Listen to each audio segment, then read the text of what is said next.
Hello everyone, good morning. आप सभी छात्र छात्राओं का एक बार फिर से बहुत बहुत स्वागत है आपके इस परिवार टॉपर चॉइस में। जैसा कि आप लोगों ने पहले पार्ट में देखा था कि हम लोगों ने पढ़ रहे थे लोकतंत्र में सत्ता की साझेदारी। राजनीति शास्त्र से हम लोग पढ़ रहे थे क्या पढ़ रहे थे? लोकतंत्र में सत्ता की साझेदारी। क्या पढ़ रहे थे? लोकतंत्र में सत्ता की साझेदारी।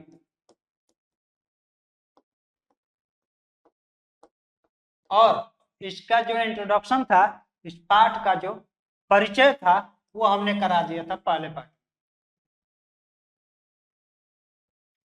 यहाँ पर थोड़ा सा मिस्टेक है। लोकतंत्र में सत्ता की साझेदारी, तो पहले पाठ जो था उसमें हमने क्या किया था? इंट्रोडक्शन कराया था इस पाठ का इंट्रोडक्शन कराया था और पाठ का परिचय पूरा बता दिया था कि लोकतंत्र क्या है, सत्ता क्या है, साझेदारी क्या है, और सत्ता में जो साझेदारी होता है वो क्यों आवश्यक है, ये हम लोग अगले पाठ में पढ़ेंगे कि क्यों आवश्यक है और उसका रूप क्या होता है। ठीक है, तो आज हम लोग दो उदाहरण देखेंगे, दो देशों को उदाहरण के रूप में हम लोग देखने वाले हैं। कौन कौन? एक देश है आपका बेल्जियम। क्या है? हमने पॉइंट नंबर 2 पे लिखा था दो देशों की कहानी। ठीक है, दो देशों की कहानी, और दो देशों की कहानी के साथ साथ इसी दो देशों का उदाहरण से हम लोग समझेंगे कि जो लोकतंत्र में सत्ता की साझेदारी है क्यों जरूरी है।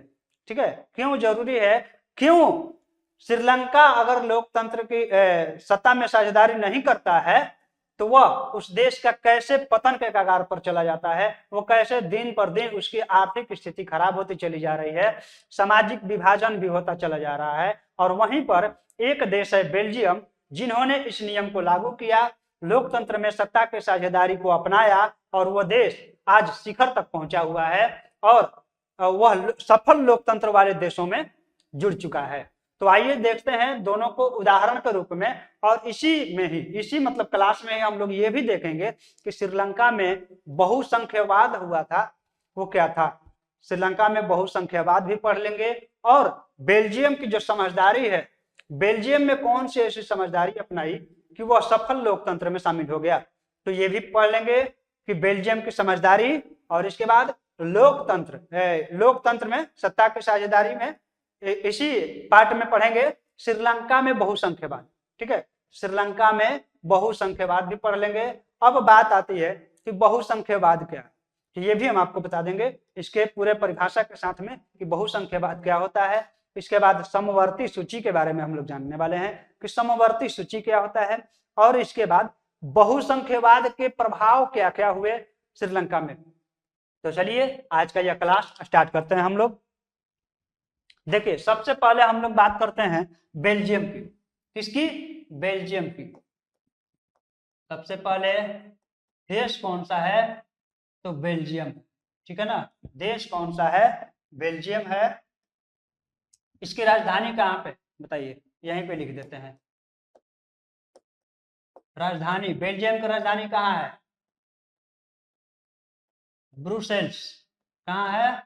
ब्रुसेल्स। बेल्जियम की राजधानी जो है ब्रुसेल्स में है। और बेल्जियम किस महाद्वीप में है?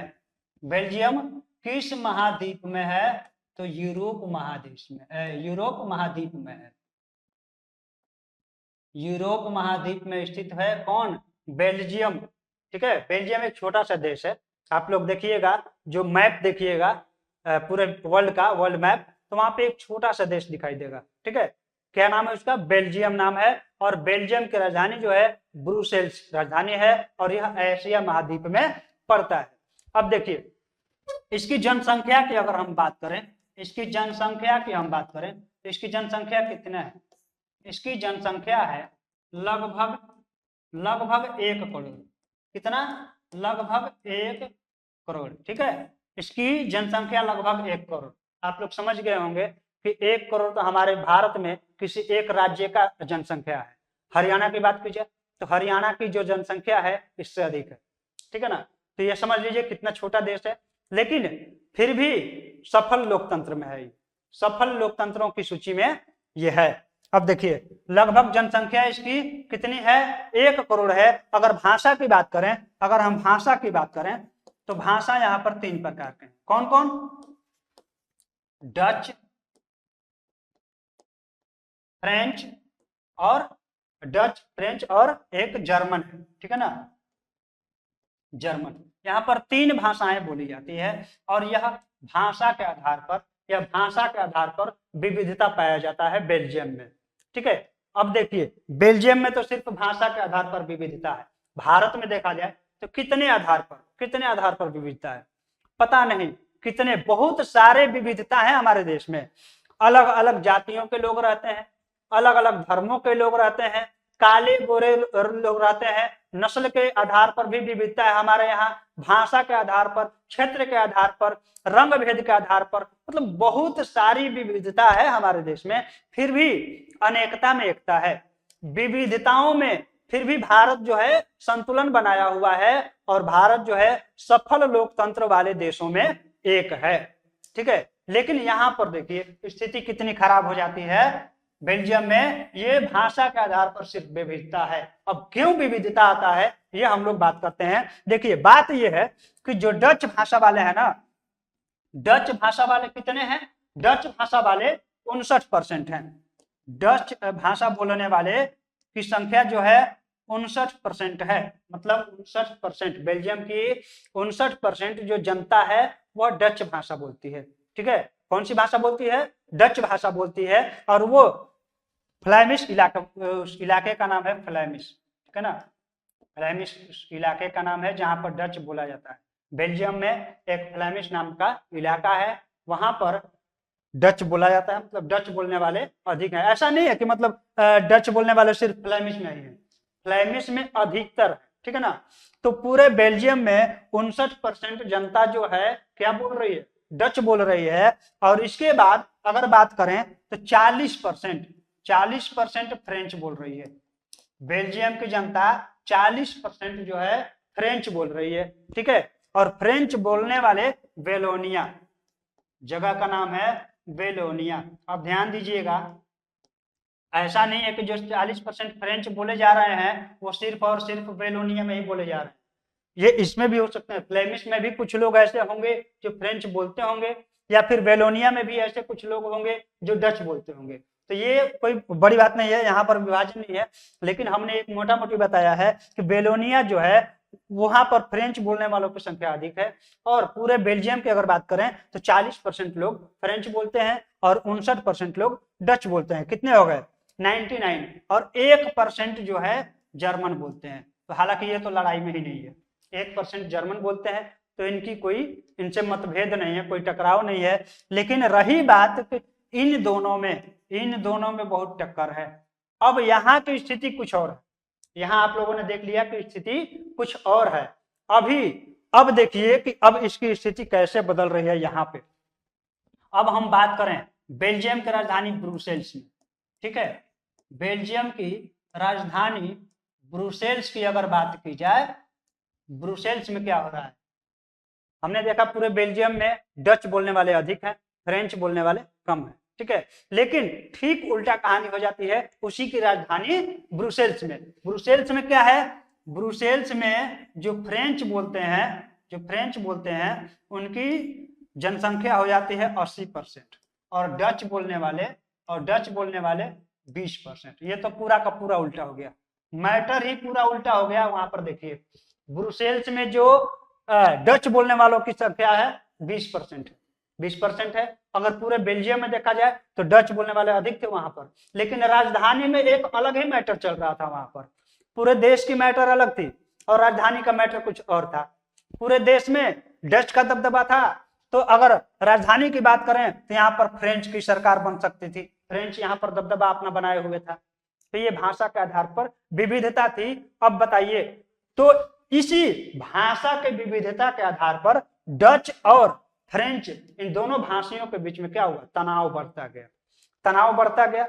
मतलब डच वाले बोल रहे थे कि हमारी सरकार चलेगी और फ्रेंच वाले बोल रहे थे कि हमारी सरकार चलेगी। अब बताइए किसकी सरकार चलेगी? किसकी सरकार चलेगी? अगर हम बहुसंख्यवाद के आधार पर भी कहें तो फिर कैसे चलेगी भाई? यहाँ पर तो फ्रेंच है बहुसंख्य में और देश में बात करें तो ये है बहुसंख्य में, फिर सरकार कैसे चलेगी?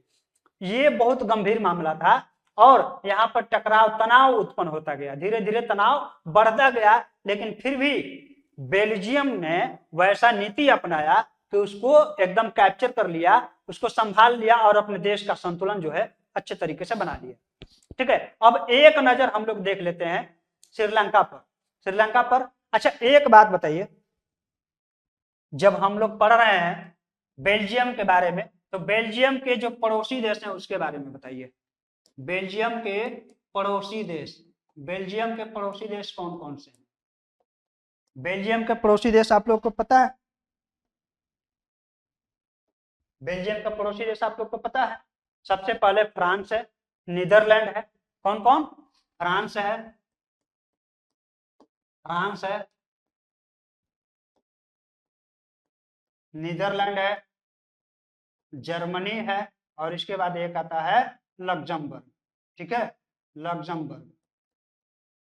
ये चार इसके पड़ोसी देश हैं। ठीक है ना, मैप में आप लोग देखिएगा तो आप लोग को पता चल जाएगा कि जो है ये चारों देश बेल्जियम के पड़ोसी हैं। अब हम लोग एक नजर देखते हैं श्रीलंका के बारे में।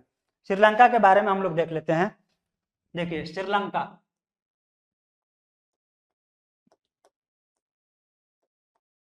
श्रीलंका की बात अगर की जाए, श्रीलंका की अगर बात की जाए तो श्रीलंका में क्या होता है? श्रीलंका के सबसे पहले ये बताइए कि किस महाद्वीप में, किस महाद्वीप में स्थित है? श्रीलंका जो है एशिया महाद्वीप में स्थित है। किस महाद्वीप में? एशिया महाद्वीप, एशिया महाद्वीप में स्थित है। और श्रीलंका की राजधानी कहाँ पे है? श्रीलंका की राजधानी कहाँ पे है? श्रीलंका की अगर राजधानी की बात की जाए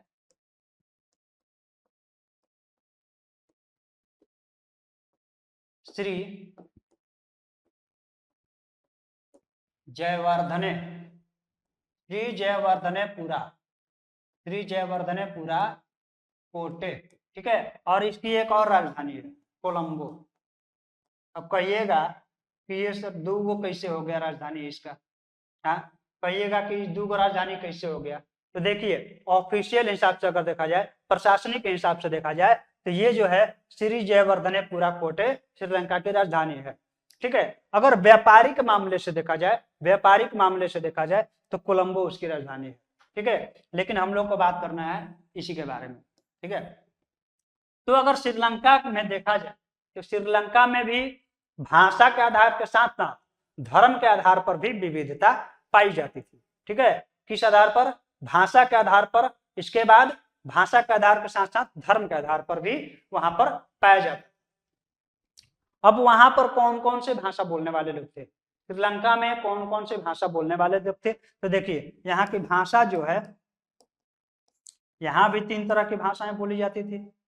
3 तरह की भाषाएं बोली जाती थी। कौन कौन? एक था सिंहली, ठीक है ना, सिंहली भाषा, और एक था तमिल, एक तमिल भाषा, और एक कौन भाषा था? अंग्रेजी।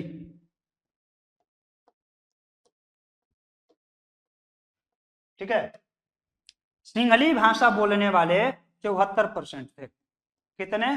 74% जो थे सिंहली भाषा को बोलते थे और 18% जो है वह तमिल भाषा को बोलते थे।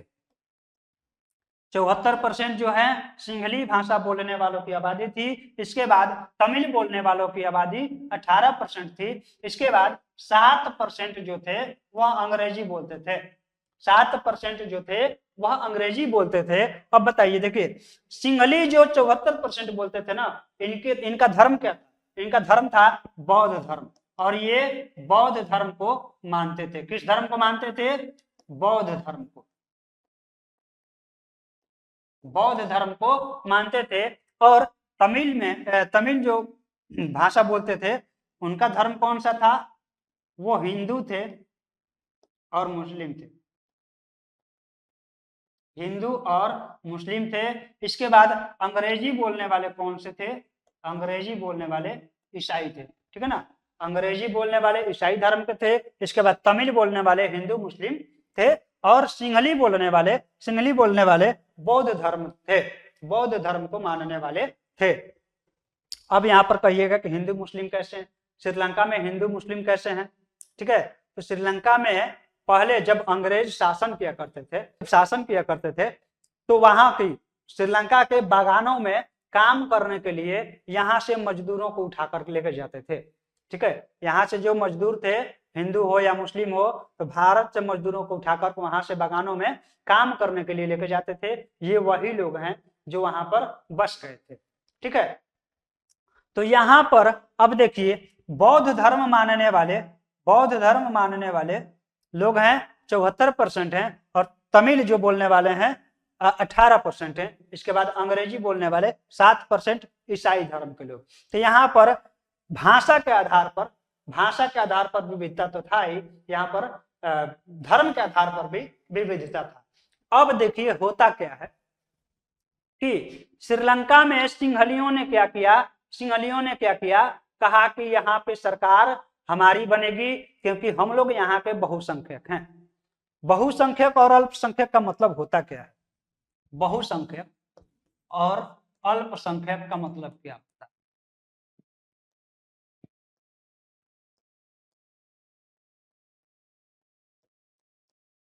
बहुसंख्यक का मतलब होता है बहुत, बहु का मतलब बहुत, जो भी समुदाय या धर्म के लोग बहुत संख्या में हो वो बहुत संख्यक है। और अल्प का मतलब होता है कम,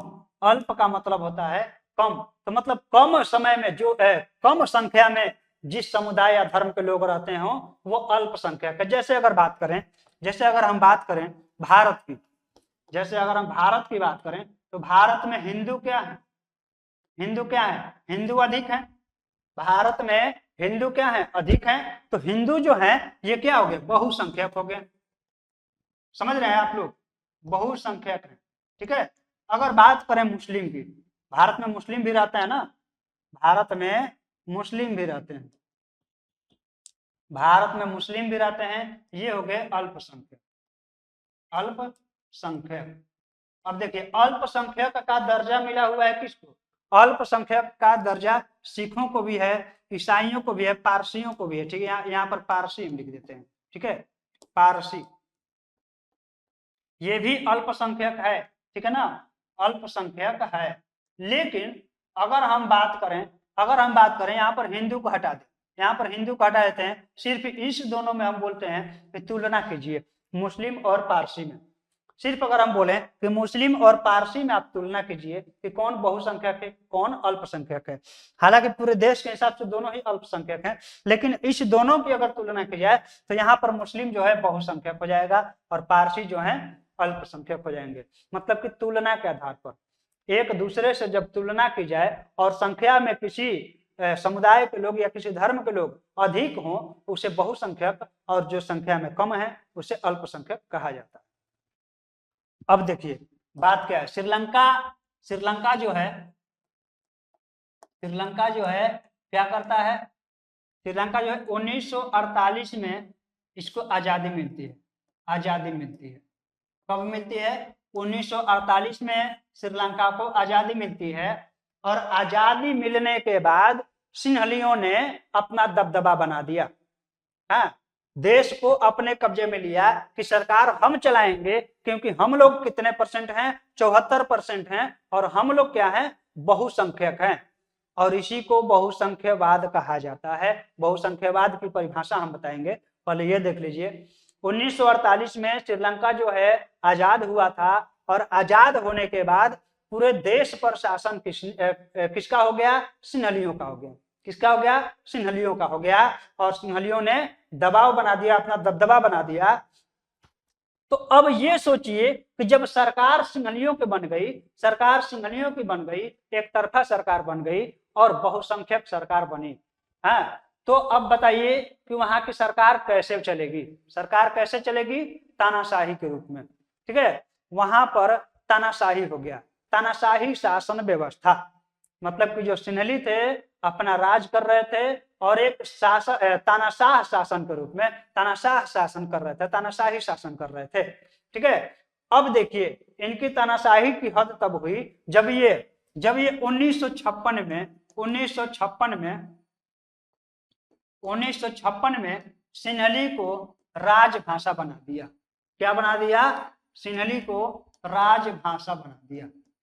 इन्होंने क्या किया? सिन्हली को राजभाषा बना दिया। श्रीलंका में सिन्हली का सरकार था और सिन्हली भाषा को राजभाषा बना दिया गया। ठीक है, अब देखिए सरकारी पद, मतलब जितने भी सरकारी पद थे ना, जितने भी सरकारी पद थे, नौकरियां थी, रोजगार थे या स्कूल थे, कॉलेज थे, उस सब में सिर्फ क्या था? सिन्हलियों को प्राथमिकता दी गई। ठीक है, सरकारी पद, स्कूल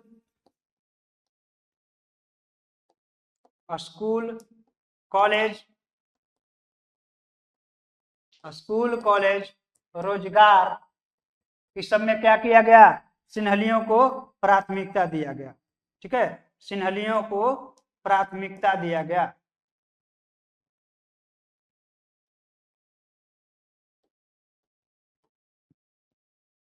सिन्हलियों को प्राथमिकता दे दिया गया। अब देखिए इसके बाद अब देखिए सिन्हली जो भाषा बोलने वाले थे किस धर्म को मानते थे?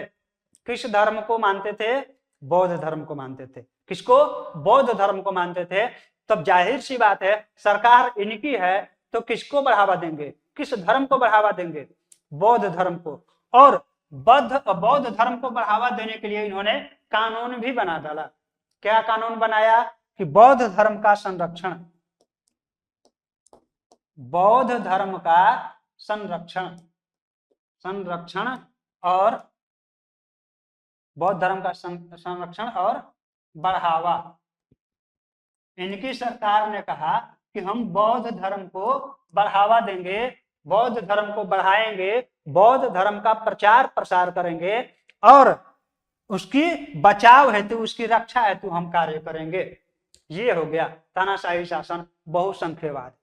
बहुसंख्यवाद का उदाहरण हम आप सबको दिखा देते हैं। बहुसंख्यवाद देखिए यहाँ पर, इसका परिभाषा देख लीजिए। यह मान्यता कि अगर कोई समुदाय बहुसंख्यक है तो वह अपने मनचाहे ढंग से देश में शासन कर सकता है और इसके लिए वह अल्पसंख्यक समुदाय की जरूरत या इच्छाओं की अवहेलना कर सकता है। वही क्या है? बहुसंख्यवाद है। मतलब कि जो अल्पसंख्यक है ना, उनकी जरूरत को, उनकी इच्छाओं को वो दबा देता है, नजरअंदाज कर देता है, इग्नोर कर देता है और अपने शासन करता है, अपने किसी राज्य में, किसी देश में शासन व्यवस्था कायम करता है अपने बहुसंख्यवाद के बल पर, बहुसंख्यक होने के बल पर। उसी को बहुसंख्यवाद कहा जाता है। अब देख लेते हैं समवर्ती सूची क्या है। समवर्ती सूची हमारे संविधान की 7वीं अनुसूची में केंद्र व राज्य के मध्य शक्तियों का विभाजन किया गया है। समवर्ती सूची में उस मामले को शामिल किया गया है जिन पर कानून बनाने का अधिकार केंद्र व राज्य को, दोनों को प्राप्त हो। यह समवर्ती सूची आप लोग को बेल्जियम में पढ़ने को मिलेगा। ठीक है, किसमें पढ़ने को मिलेगा? बेल्जियम में पढ़ने को मिलेगा। कल हम कुछ शब्द लिखवा रहे थे तो वहां पर ये छूट गया था समवर्ती सूची, इसीलिए आज हम बता दिए। अब देखिए समवर्ती सूची आपने देख लिया, बहुसंख्यवाद आप लोगों ने देख लिया। क्या किया? बौद्ध धर्म पे संरक्षण और बौद्ध धर्म को बढ़ावा दिया गया। अब देखिए ये तो पूरी तरह से क्या है? बहुसंख्यवाद है। क्या है? बहुसंख्यवाद है। अब इसमें क्या किया जाने लगा? जो तमिलों के साथ है ना, तमिलों के साथ भेदभाव किया जाने लगा। तमिलों के साथ भेदभाव किया जाने लगा। ठीक है, भेदभाव किया जाने लगा।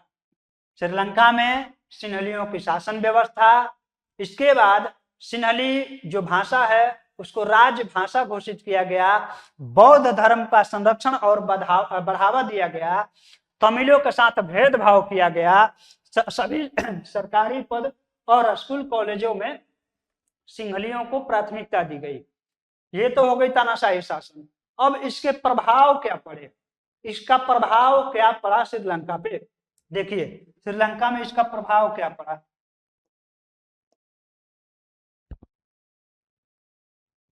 देखिए बहुसंख्यवाद का क्या प्रभाव पड़ा।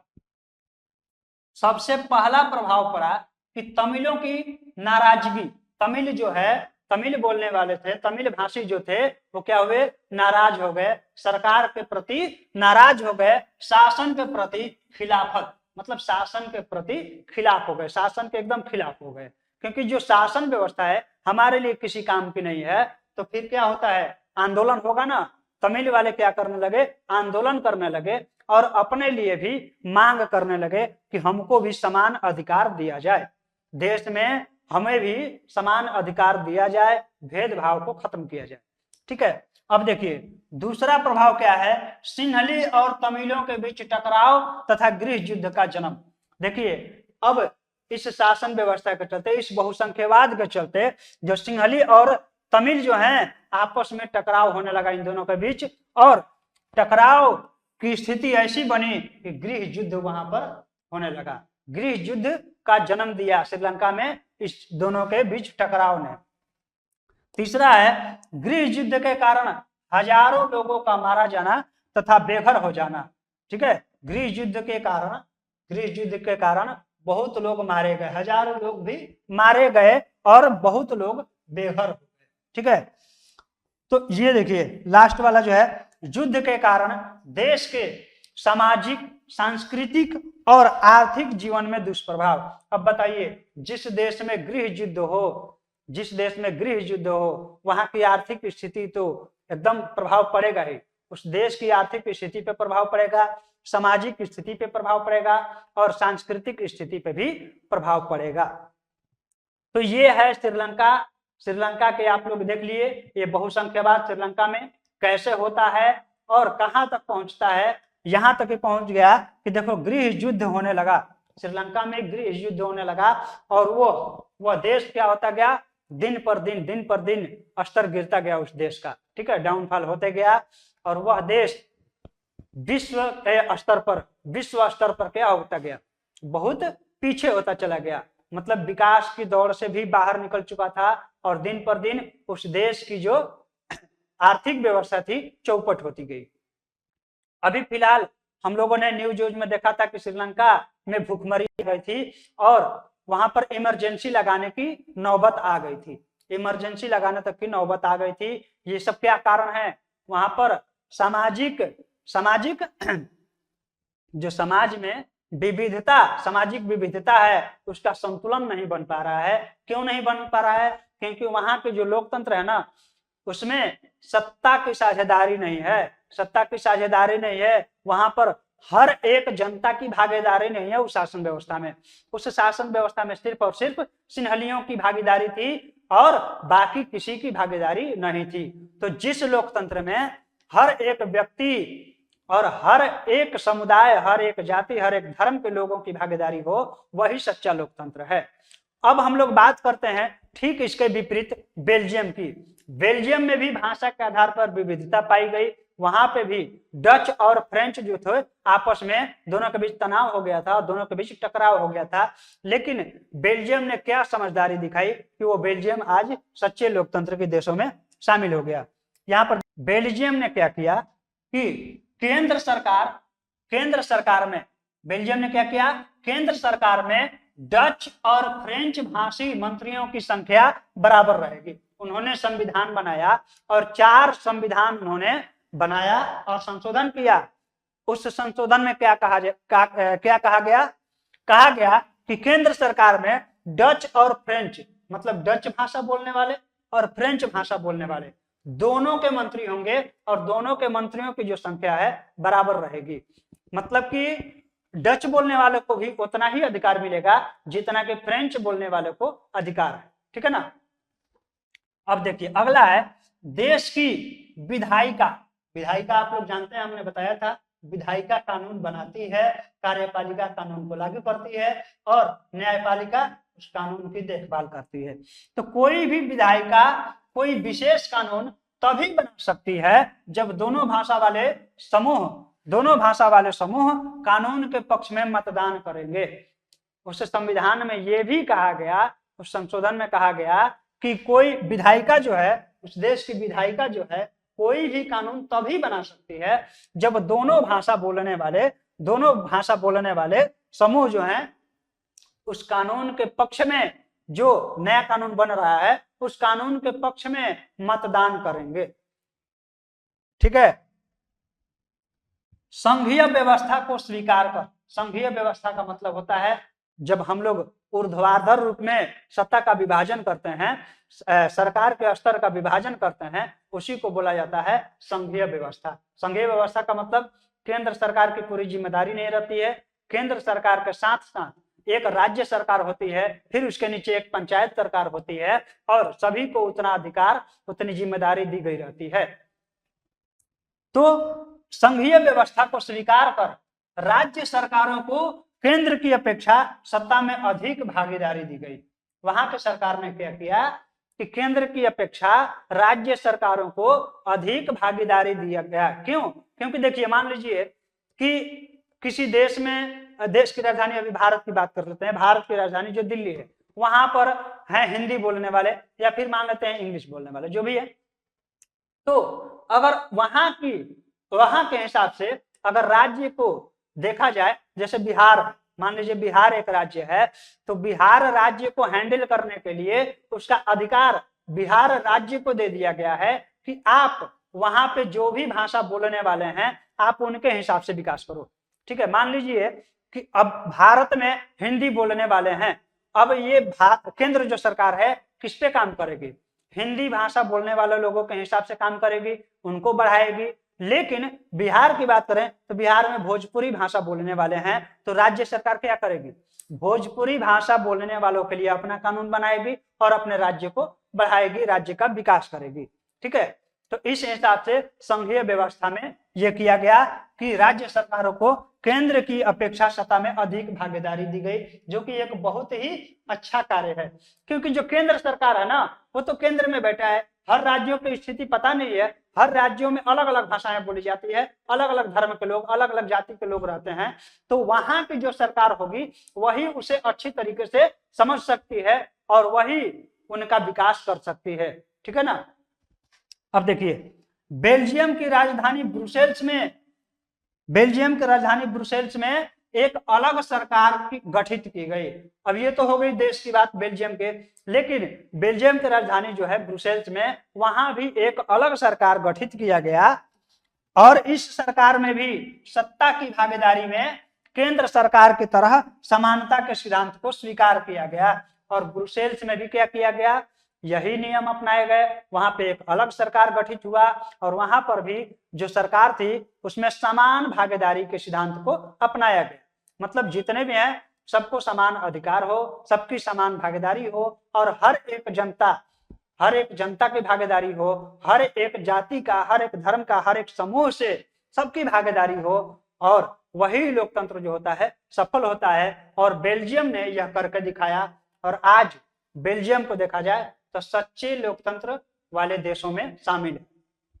वहीं पे जो श्रीलंका है, दिन पर दिन उसकी आर्थिक स्थिति चौपट होती गई, भूखमरी के कगार पर आ गई, और वहां पर इमरजेंसी लगाना पड़ा। तो ये किसकी देन है? किसकी देन है? लोकतंत्र में सत्ता की साझेदारी की देन है। अब समझ सकते हैं आप लोग कि लोकतंत्र में सत्ता की साझेदारी कितनी जरूरी है, कितना आवश्यक है। ठीक है। तो ये दो देशों की कहानी थी। आप लोगों ने समझ लिया कि श्रीलंका की कहानी और बेल्जियम की कहानी दोनों कैसे अलग है, और दोनों ने सत्ता में साझेदारी को लेकर के क्या अपना फैसला किया और उसके क्या परिणाम हुए, उसके क्या दुष्प्रभाव हुए, और बेल्जियम कहां से कहां तक गया और श्रीलंका कहां से कहां तक आ गया। ठीक है। ये सब आप लोगों ने पढ़ लिया, और श्रीलंका में बहुसंख्यवाद भी पढ़ लिया, आप लोगों ने बता दिया हमने। इसके बाद बेल्जियम की समझदारी भी आप लोगों ने पढ़ लिया।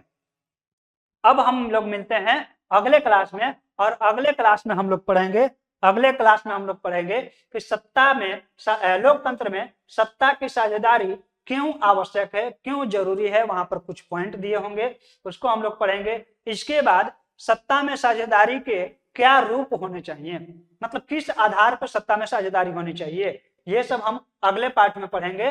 तब तक के लिए आप हमें अनुमति दीजिए। धन्यवाद। जय हिंद।